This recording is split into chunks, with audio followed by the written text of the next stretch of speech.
For over 140 years, one of the most profound secrets in literature has been hiding in a single simple word: Pinocchio. We all know the story of the wooden puppet who dreamed of being a real boy. We remember the lessons about bravery, truthfulness, and the consequences of our choices. But almost no one has ever stopped to ask what the name itself actually means. In Italian, pino is the word for a pine tree, and occhio can mean an eye or a bud. The protagonist's name is, quite literally, Pine Eye. This goes far beyond a quaint, rustic detail. In fact, it's a key. It's a deliberate clue left behind by its author that points to a truth far older and more sacred than a simple children's story. By the end of this investigation, you won't just see a puppet who became a boy. You will understand that Pinocchio's entire journey is a precise roadmap for activating human consciousness. A secret encoded by one of the most powerful symbols in the entire ancient world. Close your eyes for a moment and picture the story of Pinocchio. What do you see? I'm willing to bet you see the warm, flickering candlelight of a cozy workshop. You see the gentle, loving face of the woodcarver Geppetto, wishing upon a star for a son. You hear the charming, cheerful voice of Jiminy Cricket, the puppet's appointed conscience, singing about letting your conscience be your guide. Your mind probably flashes to the iconic imagery that has defined this tale for generations.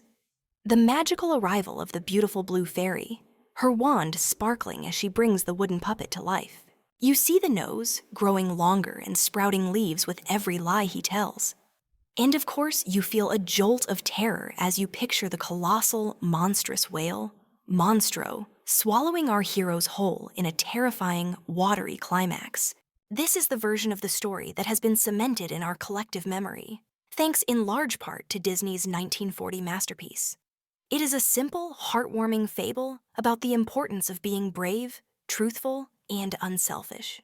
It is the story of a puppet who, through a series of trials, finally proves himself worthy of becoming human. But this warm, familiar memory is a beautifully crafted illusion. It's a pale, sanitized shadow of the bizarre, brutal, and philosophically dense story that Carlo Collodi actually wrote. The original tale, The Adventures of Pinocchio, published in Italy in 1883, is not a gentle fable designed to tuck children into bed. It is a dark, strange, and often violent odyssey through a world defined by crushing poverty, casual cruelty, and profound existential questions. The original Pinocchio isn't just mischievous, he's often malicious. The world he inhabits isn't magical. It's a grim reflection of the social struggles of late 19th century Italy. And the lessons it teaches are far more complex than simple moral platitudes. This story has been hiding a deeper, more ancient narrative beneath its surface. And the key to unlocking its true meaning lies not in the lessons the puppet learns, but in the very material he is made from. The secret isn't that he's made of wood, but on what kind of wood. Understanding the primordial symbol of the pine is the clue that unravels this entire 140-year-old mystery. Are you ready to see how dark the original story truly was? To begin our investigation, we have to strip away the layers of modern adaptation and look at the story as it was first written. And the first thing we discover is that Collodi's world is one of stark, unrelenting hardship. Forget the cozy, whimsical workshop filled with charming clocks. The story actually begins with profound, grinding poverty. Geppetto is introduced as a destitute artisan, a man whose poverty is so well known that his nickname Polendina is a cruel joke about the yellow color of his wig resembling cornmeal mush. His decision to carve a marionette doesn't come from a heartwarming desire for a son. It's an act of sheer desperation. He sees it as a last-ditch effort to make a living, hoping to travel the world with his puppet and earn, as he says, a crust of bread and a glass of wine. The magic log he receives isn't some gift from the heavens. It's just a piece of common firewood his neighbor, Master Cherry, was about to burn.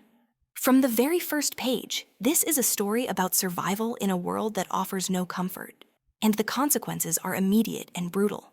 Within the first few chapters, Pinocchio's selfish, bratty behavior directly leads to Geppetto being arrested. The townspeople, hearing the puppet cry, assume the old man is abusing him, and Geppetto is dragged off to prison, leaving the newly sentient Pinocchio completely alone. There is no blue fairy to watch over him. There is only a cold, empty house. In a desperate attempt to find warmth, the unsupervised puppet rests his feet on a stove, falls asleep, and wakes to find that they have been burnt completely off, reduced to charred, useless stumps. He is now a helpless cripple, unable to move until Geppetto is released from prison, and out of pity, carves him a new pair. What unfolds isn't a magical adventure. Instead, it's a grim story that establishes a world of harsh, immediate, and unforgiving consequences. But as brutal as this is, it's just the first layer. Because all this suffering is designed to set the stage for a spiritual transformation so ancient, it was first recorded on stone tablets thousands of years ago, and we will get to that.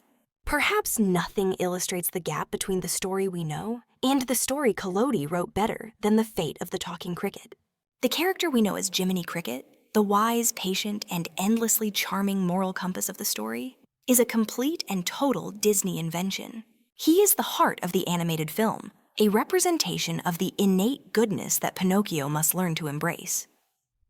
In the original book, this character is a nameless, 100-year-old cricket who has lived in Geppetto's house his whole life.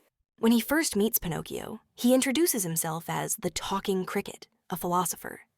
He then proceeds to offer Pinocchio some sage advice, warning him that boys who rebel against their parents and run away from home will come to a bad end. He speaks a simple truth. Disobedience leads to ruin. And how does our protagonist, the puppet who is supposed to be on a journey to find his inner goodness, react to this unsolicited wisdom? He becomes enraged. Annoyed by the lecture and utterly lacking in any impulse control, Pinocchio tells the cricket to be quiet. When the cricket persists, Pinocchio grabs a wooden mallet from the workbench. He takes aim, and with a single violent motion, he hurls it across the room. The mallet strikes the cricket, killing it instantly by splattering its body against the wall. Pinocchio used his tool to reject knowledge, but I trust you'll use the tool below this video, that subscribe button, far more wisely. Think about that for a second.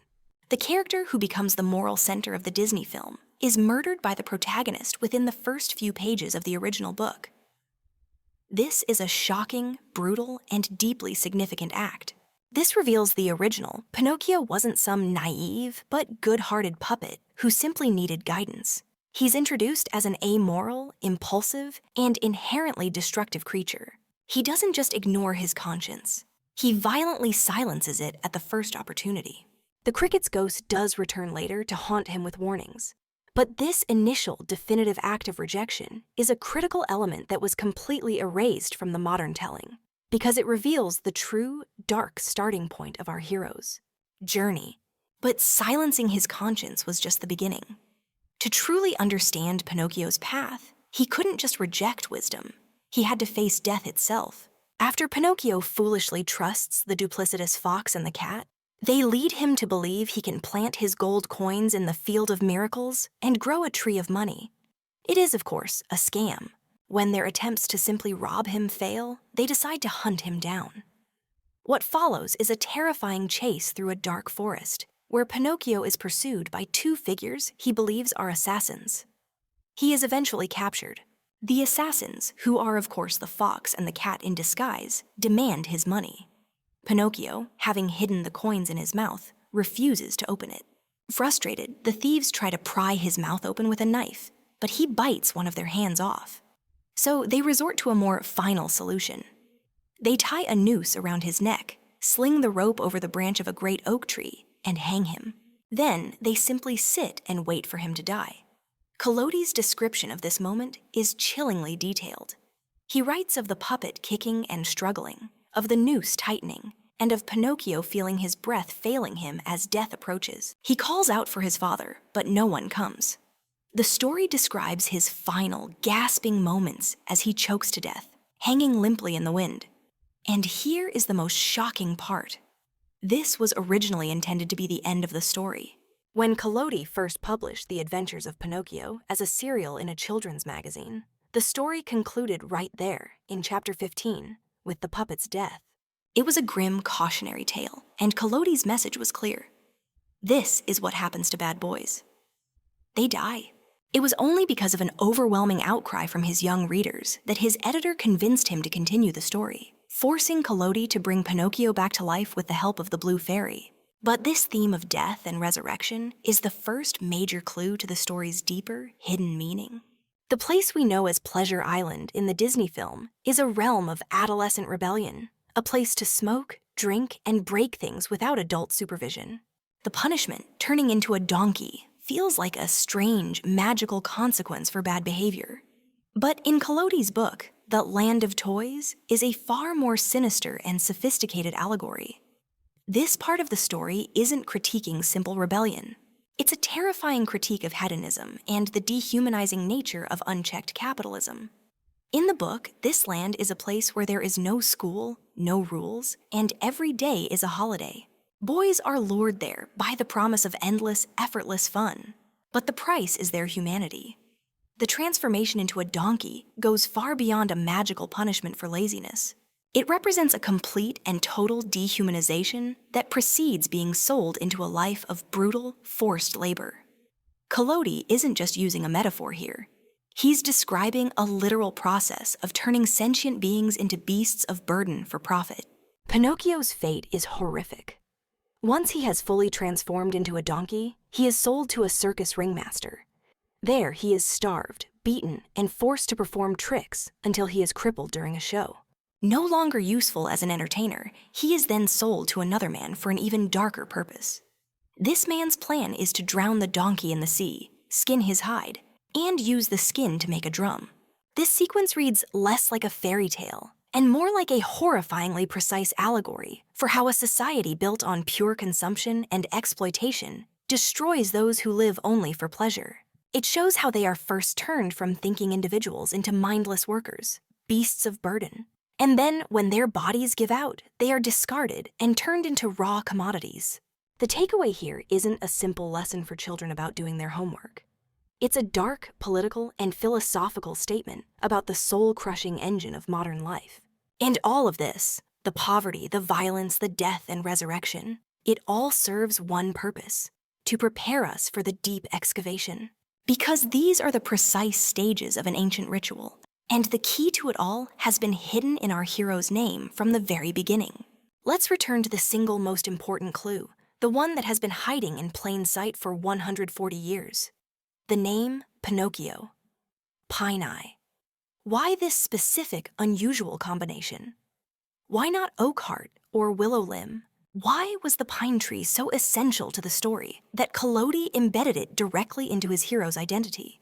The answer, I believe, is because for millennia, across countless cultures, the cone of the pine tree has been the single most dominant, persistent, and sacred symbol for the human portal to higher consciousness, the third eye. In the very center of our brain is a small endocrine gland called the pineal gland. Its name comes from the Latin word pinea, meaning pine cone, because its shape is a near-perfect replica of one. In modern science, we know the pineal gland produces melatonin, which regulates our sleep-wake cycles. But in nearly every ancient and esoteric tradition, from the Hindus of the Indus Valley to the philosophers of Greece, this tiny, cone-shaped organ was revered as something far more profound. It was considered the seat of the soul, the epicenter of spiritual enlightenment, intuition, and our connection to dimensions beyond the physical world. It was the biological eye that, when activated, allowed one to see not with sight, but with insight. Now, consider Carlo Collodi. He was a journalist and political satirist living in a post-Enlightenment Italy that was a hotbed of intellectual and esoteric movements. Freemasonry, with its deep roots in ancient symbolism, was incredibly influential among intellectuals and revolutionaries. Theosophy, a movement dedicated to uncovering the secret doctrine underlying all world religions, was gaining traction across Europe. It is not just plausible, but highly probable that an educated and worldly man like Collodi was familiar with this ancient and pervasive symbolism. He chose the name Pinocchio, or Pine Eye, because it was the perfect master key for his allegory. Pinocchio's journey from an unconscious wooden block to a real boy is a direct and sophisticated metaphor for the journey of the human soul. It is the story of moving from a state of raw, inert ignorance, the state of wood, to a state of awakened, enlightened realness. And that entire journey, as the name implies, is unlocked by activating the pine eye. And if you think that's just a wild coincidence, you need to see where else this exact symbol appears. Once you know what to look for, you begin to see that it is one of the most shockingly consistent symbols in the entire ancient world. It is everywhere, hidden in plain sight, a silent testament to a forgotten system of spiritual knowledge. Let's travel back 4,000 years to ancient Sumeria, the cradle of civilization. On stone carvings, we see the great god Marduk holding a pine cone in his hand as a symbol of his divine authority. Move forward in time to the Assyrian Empire. In magnificent palace reliefs, we see powerful, winged, godlike spirits, known as Apkallu, holding pine cones. They are using them to anoint the sacred tree of life, a clear depiction of the pine cone as an instrument of divine blessing and the transmission of life force. Now, let's go to ancient Egypt. We find the staff of Osiris, the god of the underworld, death, and resurrection. At the very top of his staff are two entwined serpents, representing the Kundalini life force, rising up to meet at a single point, a pine cone. This image explicitly links the pine cone to the ultimate secret of resurrection and eternal life. Let's cross the Mediterranean to ancient Greece. Here we find the thyrsus, the ritual staff carried by the god Dionysus and his followers, the Maenads. Dionysus was the god of wine, ecstasy, and religious frenzy, a god who dissolved the boundaries between the self and the divine. And what was his sacred instrument? A fennel stalk topped with, yet again, a pine cone. To the Romans, who called Dionysus Bacchus, the pine cone staff remained a central symbol of their secret mystery cults. Even the Catholic Church, which absorbed and repurposed countless pagan traditions, uses this symbol. In the Vatican, in a courtyard called the Court of the Pine Cone, stands a massive 3-story tall bronze statue of a pine cone, one of the largest in the world. Have you ever noticed this symbol somewhere and wondered what it meant? In culture after culture, separated by thousands of years and vast geographical distances, this one symbol consistently represents the exact same set of profound ideas: spiritual awakening, resurrection, eternal life, and the seed of consciousness itself. It is the universal symbol for the third eye. The pine cone gives us a powerful symbolic link. But is there a direct narrative connection, a specific ancient story that could have served as a template for Collodi's tale? I believe there is, and this is the linchpin of our entire investigation. It is the clue that connects Pinocchio's strange and brutal journey directly to the heart of ancient mythology. We must look to the Greco-Roman mystery cult of the great mother goddess, Cybele, and her mortal consort, Attis. The myth of Attis is one of the most powerful and tragic in the ancient world, and it is explicitly, inextricably linked to the pine tree.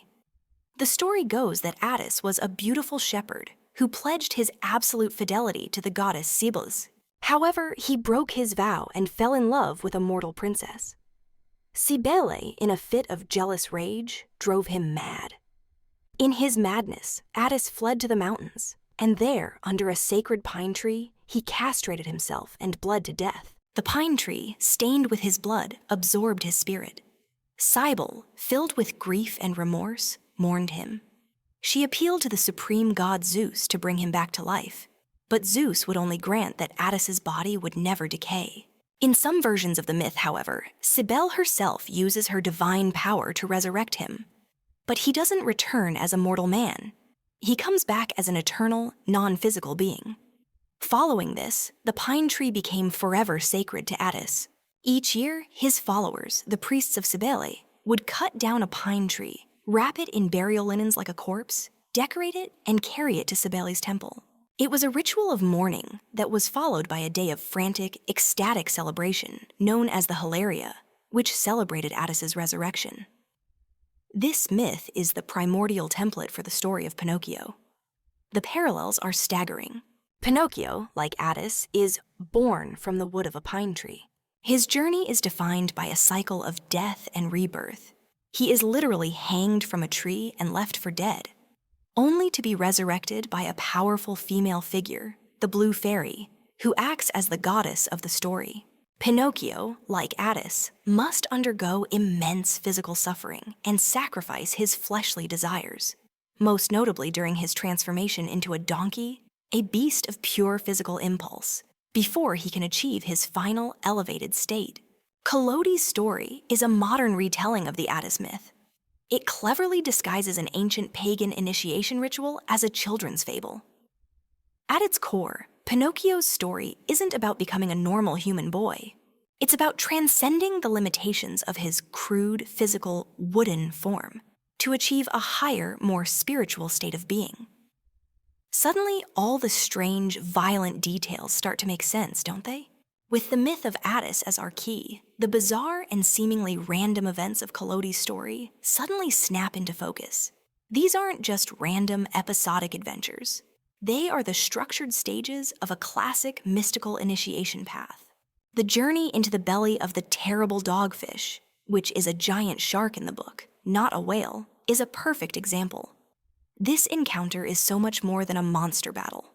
It represents one of the most ancient and universal mythological tropes, the belly of the beast. We see it with Jonah and the whale in the Bible, and in countless other hero myths across the world. This is the symbolic journey into the underworld, the Nekia. It is a descent into darkness, into the subconscious, into the belly of death itself. It is a liminal space where the old self must be completely dissolved before a new, higher self can be born. It is inside the shark that Pinocchio finds his creator, Geppetto, and it is through his own effort and courage that he carries his father out, signifying that the initiate has now become the master of his own destiny. And what about the blue fairy? She's far more than a simple magical helper or a fairy godmother figure. She is the divine feminine archetype who presides over this entire initiatory process. She is Cybele to Pinocchio's Attis. Her shifting nature is a critical clue. When Pinocchio first encounters her, she appears as the ghost of a dead girl with blue hair. Later, she is a mature woman. Finally, she becomes his loving mother. She represents the triple goddess archetype, maiden, mother, and crone, who guides the initiate through the sacred cycles of death, transformation, and rebirth. Every time Pinocchio fails and dies in a metaphorical sense, it is she who orchestrates his resurrection, pushing him further along the path toward his ultimate transformation. Her presence transforms the story from a simple morality play into a profound spiritual drama about the soul's relationship with the divine. And so we arrive at the story's famous conclusion. Pinocchio finally becomes a real boy. In the sanitized version, this feels like a reward for simply learning to be good. But in the context of our investigation, it is something far more profound. Pinocchio's final transformation into a human only occurs after he has demonstrated true, selfless sacrifice.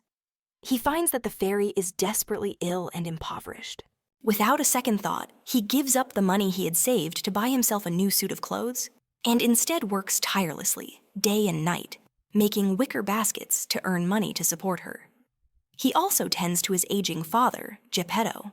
He has finally completely shed his ego. He has transcended his wooden, rigid, selfish self, which was driven by base desires for pleasure and immediate gratification. He is no longer acting out of fear of punishment or hope for reward. He is acting from a place of pure compassion. The next morning, he wakes up and finds he is no longer a puppet. This is the final beautiful metaphor. Becoming a real boy is not about gaining flesh and blood. It is the alchemical achievement of enlightenment. It represents the awakening of a true integrated consciousness, a state of being defined by empathy, responsibility, and a deep connection to others. The wooden puppet, the unconscious being made of raw matter, has successfully completed the hero's journey. The pine eye has been activated. Carlo Collodi didn't just write a children's story. He masterfully hid an ancient spiritual journey in plain sight, creating one of the most enduring and misunderstood works of esoteric fiction ever written. Pinocchio's transformation from wood to flesh was a deeply symbolic journey. But sometimes the magic in our most beloved children's stories isn't symbolic at all. It's born from a very real and very human tragedy. A magical nanny who flies with an umbrella seems like pure fantasy. but it's actually hiding the heartbreaking true story of an author's desperate attempt to heal a shattered childhood. Click here to uncover the tragic real-life story that birthed Mary Poppins.